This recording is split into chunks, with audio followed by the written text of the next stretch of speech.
Close your eyes for a moment, my friends. Take a slow breath. Imagine a room at night. The air is still. A single lamp glows on a wooden table. Near the lamp, there is a book. It is old, but not weak.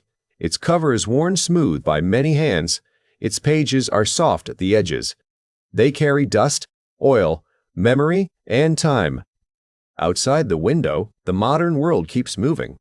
Cars pass, screens shine, messages flash and disappear. Everything asks for your attention at once, but the book does not ask. It waits. Quietly. Patiently. As if it understands something the noisy world has forgotten. Now imagine that same book in another place and in another hour. The lamp is gone. The room is gone. The silence is gone. There is shouting. There is smoke. There is heat. Shelves begin to crack. Leather curls. Paper blackens. A library is burning. Thousands of voices rise into the dark as ash. Words that once lived in careful lines now break apart in the air. And in that terrible moment, one question hangs over the flames. What happens to the human heart when its memory is burned? What becomes of a people when their stories are taken from them? Tonight, my friends, we begin there, at the edge of loss, because the history of writing and the history of books are not only stories of invention, they are stories of survival. They are stories of resilience. They are stories of human beings refusing to let meaning die. Let's go back in time.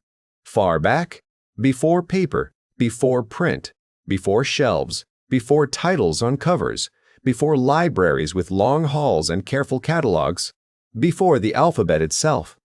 There was only the voice, a father telling a child where the river bends after heavy rain, a mother singing an old song that her mother sang before her, an elder speaking the names of ancestors beside a fire, a hunter describing the tracks of an animal in morning mud, a priest reciting sacred words that must not be forgotten. In those early ages, language lived in breath. It rose from the body. It moved through the air. It entered listening ears. It faded. Then it had to be made again. This was beautiful. It was intimate. It was human in the deepest way. But it was also fragile. A spoken word disappears the moment it is spoken, unless someone remembers it. A long story can break if one line is lost. A law can change if one phrase is forgotten. A prayer can weaken if no one teaches it to the next generation. So the first struggle in the history of writing was not the struggle to make art.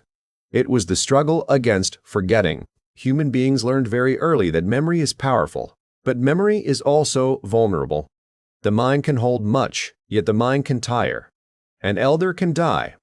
A war can scatter a people. A famine can break the chain of teaching. A flood can take away a village and leave almost nothing behind except what living mouths still remember. The fear of forgetting is one of the oldest human fears. It lives under the desire to write. It lives under the desire to record. It lives under the desire to make books. We do not write because life is easy. We write because life passes. We write because death exists. We write because we want something true to remain when our own voices are silent. For a long time, human communities answered this fear with discipline of memory. They shaped stories so they could be remembered. They used rhythm, repetition, poetry, pattern, song. A tale that could sing itself into the mind had a better chance to survive. A law spoken in fixed form could be carried more safely from one generation to the next. An epic could live in the mouths of many. This was not primitive weakness. It was a high art of memory. Oral cultures carried worlds inside them. They held identity, wisdom, law, and beauty with remarkable strength. We should never speak of them as empty merely because they did not yet rely on books. A people can be deeply literate in memory before they become literate, and yet the pressure of growing life kept rising. Villages became towns. Towns became cities. Trade widened. Governments grew more complex. Temples collected goods. Palaces demanded records. Taxes had to be counted. Grain had to be measured. Debts had to be tracked. Ownership had to be marked. The human voice, powerful as it was, could not carry everything by itself. A city is heavier than memory alone. A kingdom is heavier still. At some point, in different places and in different ways, people began to make marks that stood for things, then marks that stood for sounds, then marks that could preserve thought outside the human body.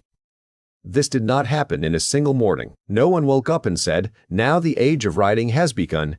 It came slowly, like dawn through fog, like footsteps wearing a path into earth. In ancient Mesopotamia, where early cities rose between the Tigris and Euphrates rivers, practical need helped shape one of the earliest writing systems. At first, there were tokens and marks connected to goods and counting. Sheep, grain, oil, storage, payment. Trade made memory urgent. A ruler may forget a conversation, but he cannot forget a tax.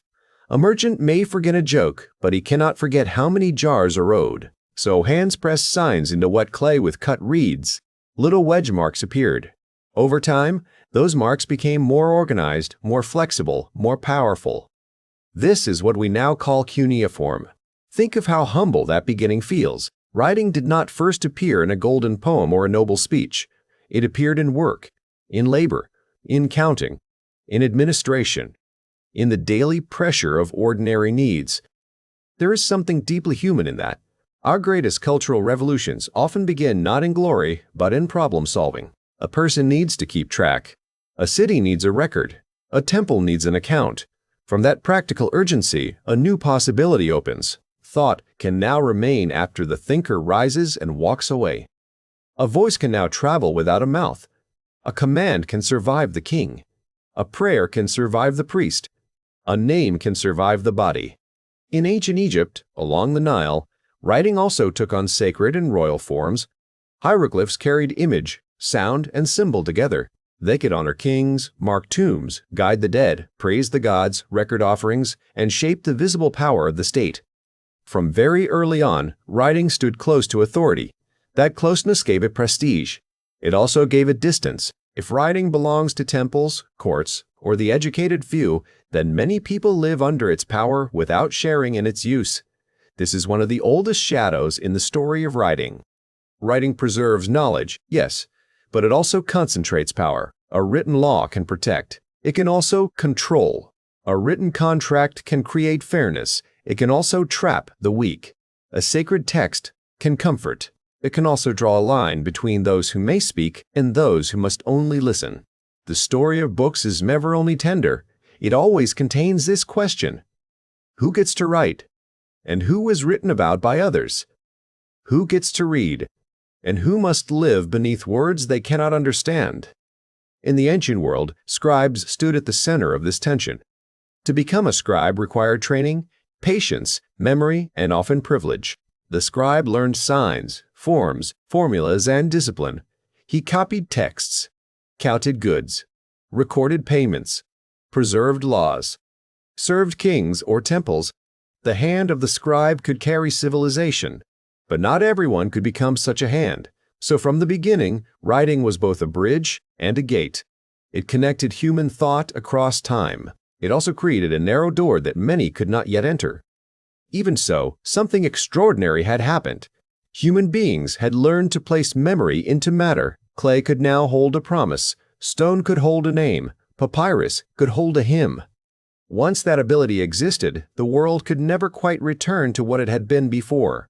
The dead could speak, not with breath, but with marks. Imagine the strange wonder of that. To hold the surface and know that a person far away or long gone has somehow left a voice there for you. That feeling still lives in us now. Every time we open a book and feel a mind from another century begin to move inside our own, we are touching that old miracle again, but miracles need labor. Clay must be shaped, surfaces must be prepared, signs must be learned, texts must be copied, readers must be trained. Writing is not nature. It is culture made visible by effort. A child does not simply grow into literacy the way a child grows into speech. Literacy must be taught, protected, passed on. Whenever that chain weakens, writing itself becomes fragile again. This is why the history of books is also the history of teachers, copyists, librarians, archivists, printers, and patient parents. Great ideas survive because ordinary people do careful work. As writing grew, it began to move beyond counting and command. Lists turned into records. Records turned into law. Law turned into memory. Memory turned into story. At some point, human beings did not only write what they owed. They wrote what they feared, what they worshipped, what they loved, what they imagined. This was a great turning. Once myths, songs, and epics entered written form, writing ceased to be only a servant of power. It became a vessel of the inner world. The ancient Epic of Gilgamesh, one of the oldest known literary works, still reaches us from that early world with its questions of friendship, pride, mortality, and grief. Think of that journey. A story from a vanished city carried across thousands of years, still able to touch the heart of a stranger. That is resilience. Not flashy resilience. Not the kind that shouts. The quiet kind. The kind that says, I was here, I suffered, I searched. I leave this for whoever comes after me. Writing gave humanity a way to speak across absence, and books would later give that power a stronger body. Before books as we know them, there were scrolls. But first, there had to be lighter materials. Clay is strong, yet heavy. Stone lasts, yet it is slow. If thought is to travel farther, it needs a body that can move. Papyrus, made from the plant that grew along the Nile, helped make that movement possible. Sheets could be made, joined, rolled, carried. Compared to clay tablets, papyrus felt almost like freedom. A text no longer had to sit like a brick. It could unfurl. It could travel by hand, by ship, by caravan. Writing could stretch into longer forms. Reading itself became a physical experience of motion. One hand opened, the other gathered. The body moved with the text.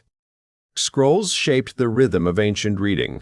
They were elegant, but they also had limits. They could be long and beautiful, yet not always easy to search. They demanded care. Storage mattered. Handling mattered. Still, the scroll became a major home for thought across much of the ancient Mediterranean world. Through scrolls, philosophy traveled, drama traveled, history traveled, religious teaching traveled, administration traveled, empire itself traveled. As systems of writing developed, alphabets brought another profound change. Earlier scripts often required many signs and years of disciplined study. Alphabetic systems reduced the number of symbols by linking signs more directly to sounds. The Phoenicians played an important role in spreading an alphabetic script through trade. The Greeks adapted and expanded this system. The Romans, in turn, shaped the Latin alphabet that many people use today. Behind the seeming simplicity of the alphabet stands a long human labor to make speech visible in a more flexible form. This did not mean literacy suddenly became universal. History does not move that quickly. But alphabetic writing helped widen possibility. It made certain forms of reading and writing more portable across daily life. Little by little, it became easier to teach, easier to adapt, easier to carry into new settings. With that came deep changes in education, public life, law, and literature. In Greece, writing helped support philosophy, debate, tragedy, and historical record.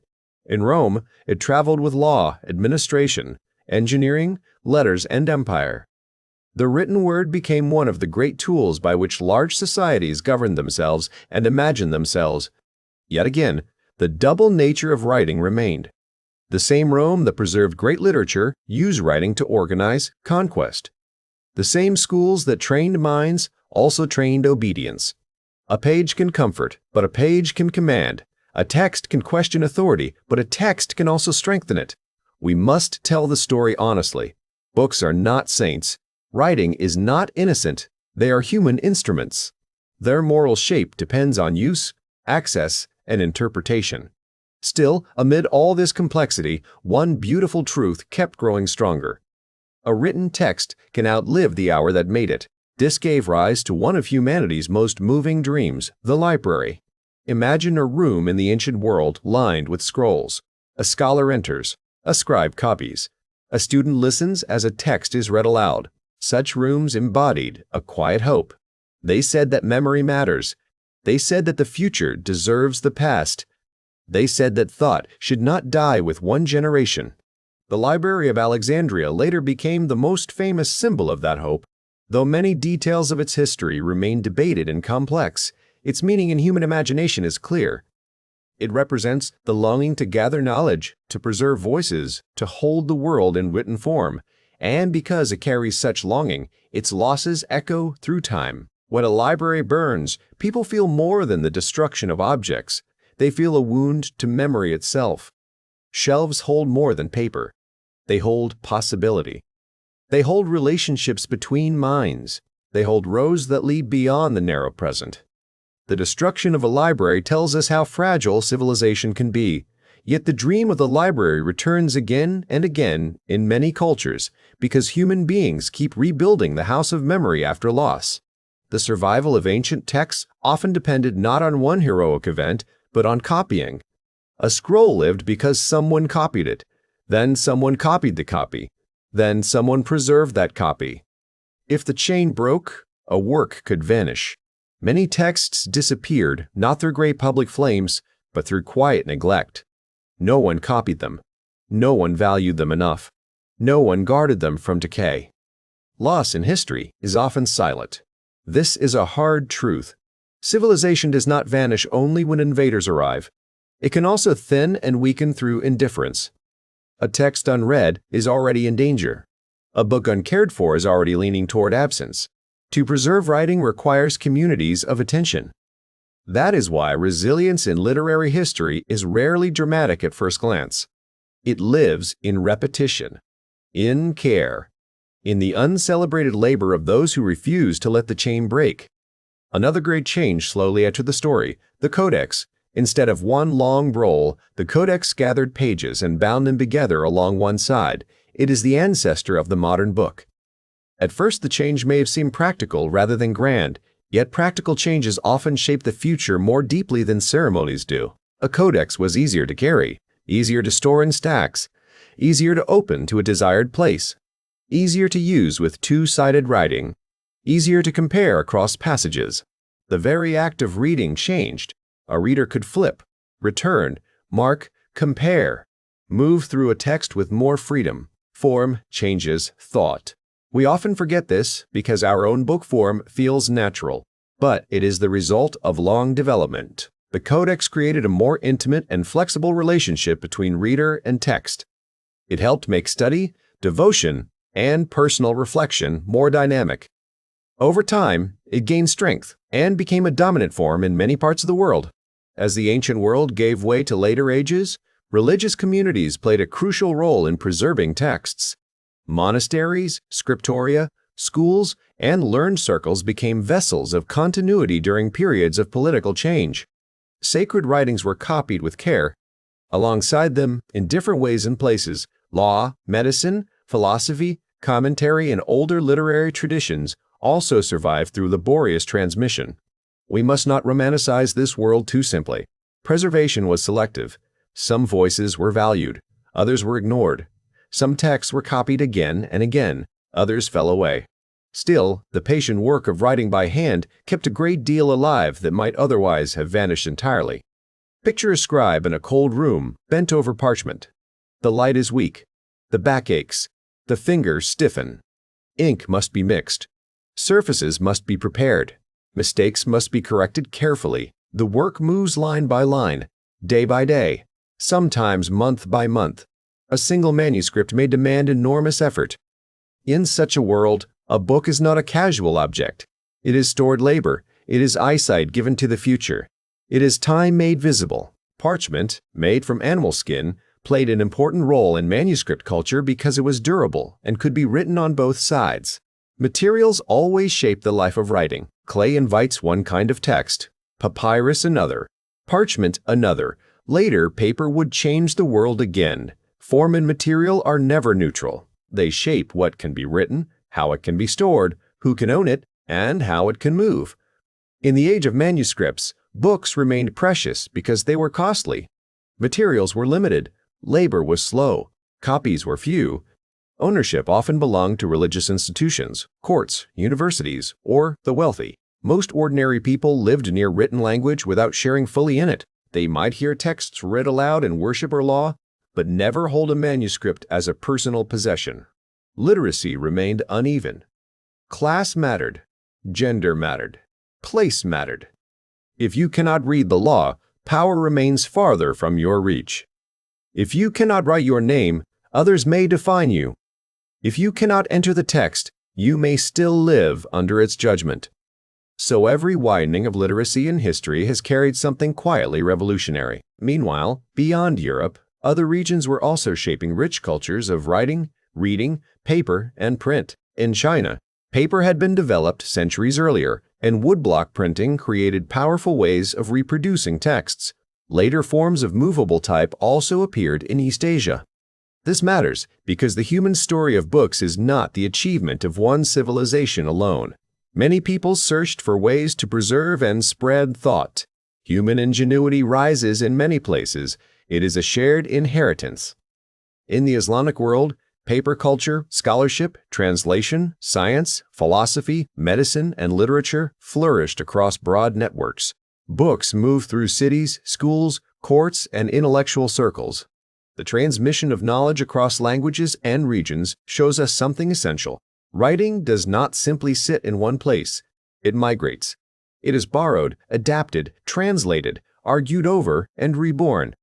Resilience is often cultural exchange under pressure. One society receives, transforms, and passes on what another society kept alive. By the late Middle Ages in Europe, pressure was building. Universities grew, trade expanded, cities changed, demand for books increased. Legal records, educational materials, religious texts, devotional works, and practical documents were needed in larger numbers. The old manuscript system, however noble, was too slow to meet this expanding hunger. The hand could not keep pace with the growing appetite of society. This is often how revolutions approach. Not as lightning from a clear sky, but as mounting strain on an old method. Need grows, pressure rises, someone finds a new combination. In the 15th century, Johannes Gutenberg helped bring together movable metal type, oil-based ink, and the press in a form that transformed book production in Europe. He did not create every element from nothing. History rarely works that way, but his synthesis mattered immensely. For the first time, identical pages could be produced far more efficiently than by hand copying. A new age opened. The famous Gutenberg Bible stands as a symbol of this threshold. It still looked beautiful. It still carried dignity. It still echoed manuscript tradition. Yet behind it stood machinery, repetition, and scale. The printing press did not erase the manuscript world in one blow. For a time, old and new lived together. That is how history usually moves. But the logic of print was unstoppable. Once books could be multiplied more quickly, the whole ecology of knowledge began to change. Books became more numerous. Prices slowly changed. Ideas moved farther. Printers appeared in cities. Reading communities widened. Standardization increased. Errors still existed, but comparison among copies became easier. A text no longer depended so heavily on one fragile manuscript hidden in one room. This changed religion. It changed scholarship. It changed education. It changed politics. It changed the private self. A person could sit alone with a printed book and enter a conversation not controlled by the nearest authority. That private act of reading is one of the quiet revolutions of human history. To read privately is to create interior space. It allows the mind to meet another mind without witness. It makes reflection deeper. It can nourish doubt, faith, imagination, resistance, or comfort. Reading does not guarantee wisdom, but it creates a place where wisdom may grow. During the Renaissance, print helped circulate classical texts more widely. Humanist scholars could study and compare works with greater ease. During the Reformation, religious debates spread with a force that handwritten copying could never have matched. Pamphlets moved through towns. Arguments traveled across borders. Interpretation escaped older monopolies. Print did not create every idea, but it amplified their movement like wind through dry grass. Later, scientific exchange also benefited from the broader circulation of printed works. Observations, diagrams, claims, and corrections could travel among scholars more effectively. Print helped create a more connected intellectual world. At the same time, the printing press also spread errors, propaganda, and conflict. The page is powerful, but it is not pure. It can carry truth, confusion, beauty, or cruelty. That remains true in every age. Still, the broad effect of print was clear. It weakened the old scarcity of texts. It expanded potential access. It slowly widened the horizon of literacy. With that widening came fear. Authorities often worry when people gain new ways to encounter ideas. What if readers question tradition? What if they compare one source with another? What if they find arguments the ruler or priest did not approve? These fears shaped censorship across the centuries. The history of books is not only the history of making books, it is the history of trying to control them. Lists of forbidden texts appeared. Printers were monitored. Readers were punished. Manuscripts were hidden. Books were seized. In different ages and places, rulers, religious institutions, and governments tried to draw lines around thought. They understood something important, even if they feared it. Words matter. Books matter. Memory matters. You do not burn a thing unless you know it has power. Before we enter that darker chapter fully, pause for a moment with the ordinary miracle of the book itself. Think of what a printed book made possible. A schoolchild could learn from the same text as another child in another town. A scholar could respond to a writer she never met. A family could own a prayer book, a Bible, an almanac, a dictionary, a collection of poems. A merchant could keep records more easily. A doctor could study known remedies. A sailor could carry maps and navigational texts. A lawyer could consult printed law. A lover could consult printed law. A lover could send a letter shaped by written models. The printed page entered daily life and changed its texture. Books moved from being rare treasures of institutions toward becoming companions of households. This did not happen equally for all people or all regions. Inequality remained. Inequality remained. Poverty remained. But the cultural direction had changed. The book was moving closer to ordinary life. The rise of paper also mattered deeply because cheaper material changes social possibility. Parchment is durable but expensive. Paper opens wider roads. More writing, more record-keeping, more letters, more notes, more books, more chances for learning. Material conditions shape cultural destiny more than we often notice. A surface can change society. The spread of paper and print, together, created the conditions for reading cultures to grow more widely over time, and from that growth emerged new forms of public life. Newspapers, pamphlets, periodicals, textbooks, novels, sermons, political arguments, scientific journals. Public opinion itself became more text-shaped. A society of readers is different from a society where only a few read. Readers compare. Readers remember. Readers imagine alternatives. Readers can be manipulated too, of course, but they also possess tools for resistance. By the 18th and 19th centuries, the reading public had expanded in many regions. Education systems grew. Printing became more industrial. Paper production improved. Books and newspapers reached larger audiences. The novel became a major force in emotional and cultural life. Through novels, readers entered other minds. They felt distant grief. They imagined unfamiliar places. They saw private lives made visible. Empathy itself found new training grounds in long prose. To live with characters through time is to enlarge one's inner world. Books became not only containers of information, but homes of feeling. They helped shape modern subjectivity. They gave ordinary readers ways to reflect on society, class, love, injustice, ambition, and identity. They could challenge norms. They could also support them. Again, the double nature remains. Yet the sheer widening of literary experience mattered profoundly. Public libraries later emerged as one of the quiet democratic miracles of the modern age. A library card in an ordinary pocket is a beautiful symbol. It says that access to thought need not belong only to the wealthy. A child with no books at home can enter a world of history, science, stories, and language. A worker can borrow after long hours. An immigrant can study a new language. A lonely person can find company among shelves. Libraries are not perfect institutions. They depend on funding, care, and policy. But the idea behind them is noble. They turn preservation into sharing. They say that memory should not be locked away only for the privileged. A shelf open to strangers is one of civilization's most generous gestures. Still, every gain in reading culture met resistance or distortion somewhere. Empires used printed texts to govern colonies. Missionaries carried books alongside faith and power. States shaped textbooks to create loyal citizens. Some languages were raised, others were pushed aside. Literacy campaigns could liberate, but they could also standardize and erase. The spread of books traveled through the real world, and the real world contains domination as well as hope. To honor books honestly, we must not lie about this. Text can preserve a people, and text can also be used to silence one. A school book can open minds, and a school book can also teach a child to forget her own heritage. The written word is a tool of resilience, but resilience sometimes means defending a language, a story, or an oral tradition against the pressure of official print. Human dignity often depends on who gets to tell the story of a people. Then came the darker public images that haunt modern cultural memory: book burnings, censorship campaigns, and attacks on writers and readers. There are many ways to destroy a book. You can burn it in a square. You can ban it from a shelf. You can imprison the author. You can close the school. You can forbid the language. You can price the book beyond reach. You can strip libraries of funds.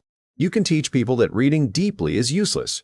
You can flood life with noise until no silence remains for thought.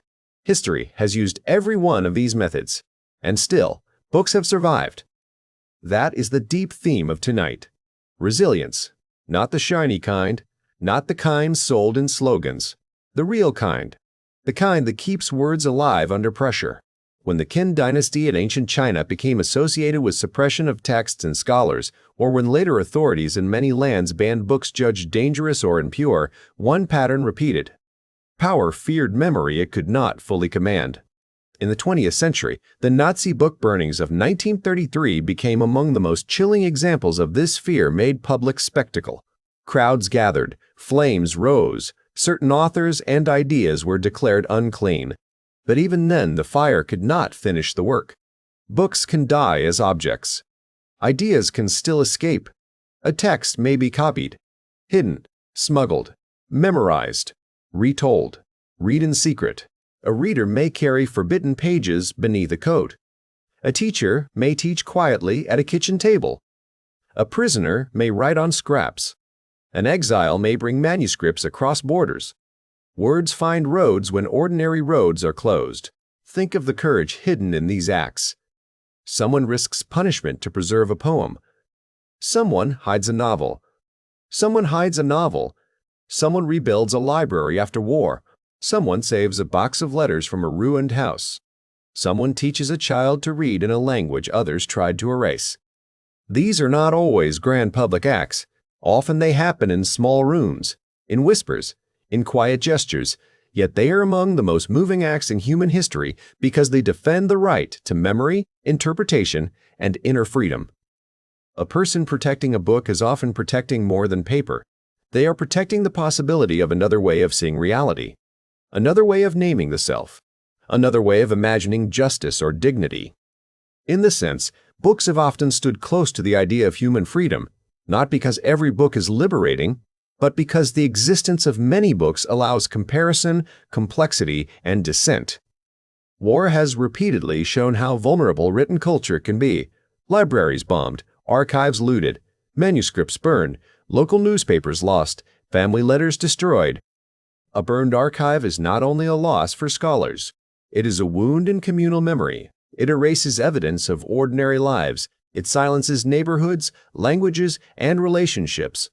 Not every loss can be replaced by a digital copy or a later edition. Some documents are unique. Some traces disappear forever. Yet after each destruction, people often begin again. Shelves are rebuilt.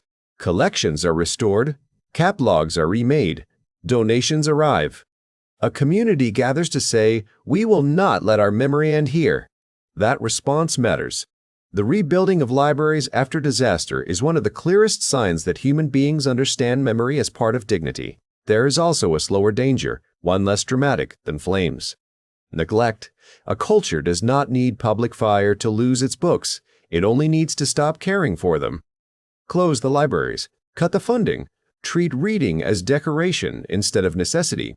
Allow attention to become so broken that long thought feels impossible. Teach people to skim everything and live in fragments. In such a world, books are not attacked directly. They are simply left behind. This may be one of the great modern tests. Can deep reading survive in an age of constant distraction? Can people still remain with one voice long enough to be changed by it? I believe they can, but not automatically. Every era has its own threat. In one age, the threat is scarcity. In another, censorship. In another, censorship. In another, overload. Resilience must adapt. Today, perhaps resilience means making time for sustained attention. It means protecting silence. It means teaching children not only to decode words, but to dwell inside them. That is why books still matter even when screens dominate modern life. The body of the book may change, the spirit remains. A book may live on paper, on a screen, or through a voice in the dark. Writing has changed bodies many times before. Clay once held memory, then scroll, then codex, then print. Now digital forms join the long river. Some fear each new form as the end. Yet the book has survived repeated changes because its deepest identity is not just material. A book is a sustained space for thought. It is a vessel large enough for complexity. It is a bridge across time. As long as human beings need those things, the spirit of the book will endure. Still, form shapes habit, and habit shapes mind. We should not pretend the medium changes nothing.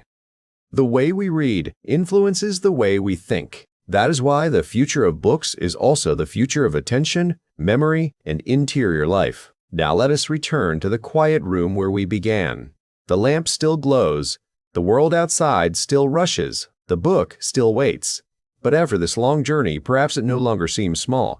Inside that simple object lies an astonishing history. Mud and reed, stone and papyrus, scroll and codex, parchment and paper, monasteries and markets, courts and classrooms, presses and public libraries, ash and rebuilding, hidden pages, forbidden texts, patient teachers, sleepless scribes, children tracing letters, exiles carrying manuscripts, readers opening books in secret. A book contains all of that behind its silence. It is not merely an object. It is stored endurance. It is the human refusal to let meaning vanish. The history of writing begins in vulnerability. We knew memory could fail. We knew the spoken word could disappear. We knew those we loved would die. We knew floods, wars, and hunger could break the chain of memory. So we answered with marks. We pressed thought into matter. We turned breath into signs. We made surfaces carry what bodies could not always keep. That act is deeply moving. Every written page says something simple and profound. I was here. I thought this. I felt this. I leave it for you.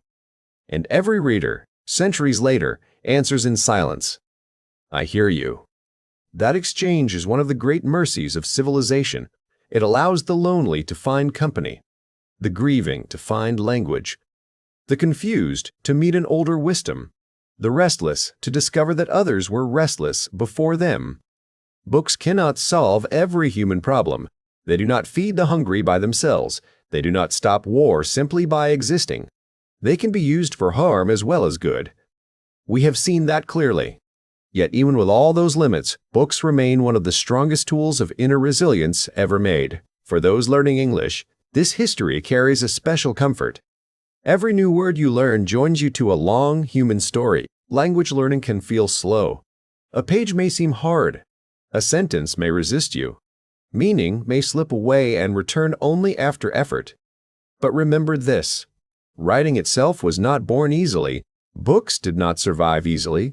Literacy did not spread easily.